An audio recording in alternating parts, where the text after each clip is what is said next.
না ফেরার দেশে পাড়ি জমালেন জাতীয় চলচ্চিত্র পুরস্কার প্রাপ্ত অভিনেত্রী অঞ্জনা রহমান। সাদা কালো থেকে রঙিন পর্দার চলচ্চিত্রের এই অভিনেত্রী ৫৯ বছরে ইতি টানলেন জীবনের গল্পের।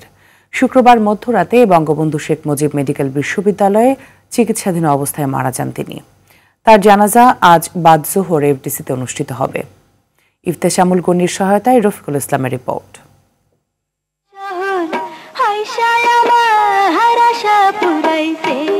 গত কয়েকদিন ধরেই অসুস্থ ছিলেন একসময়ের বড় পর্দা কাঁপানো নায়িকা অঞ্জনা রহমান। চিকিৎসা নেন রাজধানীর একটি বেসরকারি হাসপাতালে। অবস্থার অবনতি হলে গত বুধবার রাতে তাকে নিয়ে আসা হয় বঙ্গবন্ধু শেখ মুজিব মেডিকেল বিশ্ববিদ্যালয় হাসপাতালে।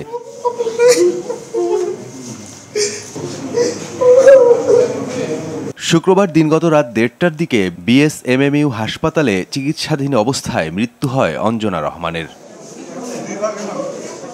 মৃত্যুর সংবাদ শুনে রাতেই হাসপাতালে আসতে থাকেন তার দীর্ঘদিনের সহকর্মী ও শুভানুধ্যায়ীরা। এ সময় হাসপাতালে আবেগ আপ্লুত হয়ে পড়েন স্বজন ও সহকর্মীরা। ছোটবেলা থেকে আপু আমাকে আমার সাথে নিয়ে আমরা কোথায় দেশে বিদেশে বাংলাদেশের টেকনাফ তেঁতুলিয়া প্রোগ্রামে গেছি। এরকম শীত কনকনে শীতের মধ্যে শুধু শিল্পী হিসেবে নয়, ব্যক্তি অঞ্জনা সেও কিন্তু অনেকের পাশে কিন্তু এসে দাঁড়িয়েছে, যারা আমাদের জুনিয়র শিল্পী আছে তাদের।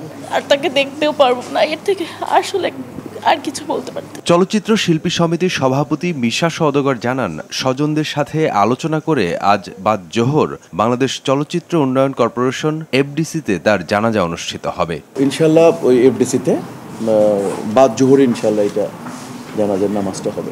ওনারা ফ্যামিলি হিসেবে আরেকটা ওনার অপশন রেখেছেন ইনশাল্লাহ, যে জুরাইনে না তো তোমাদের ফার্স্ট চয়েস হচ্ছে বনানীতে, হ্যাঁ, আর হচ্ছে জুরাইনে যে আমার বোনের শ্বশুর বাড়ি। জি। এর আগে পরিণীতা ও গাংচিলে অভিনয়ের জন্য দুবার জাতীয় চলচ্চিত্র পুরস্কার পেয়েছেন অঞ্জনা রহমান। এ পর্যন্ত ৩ শতাধিক সিনেমায় অভিনয় করেছেন তিনি।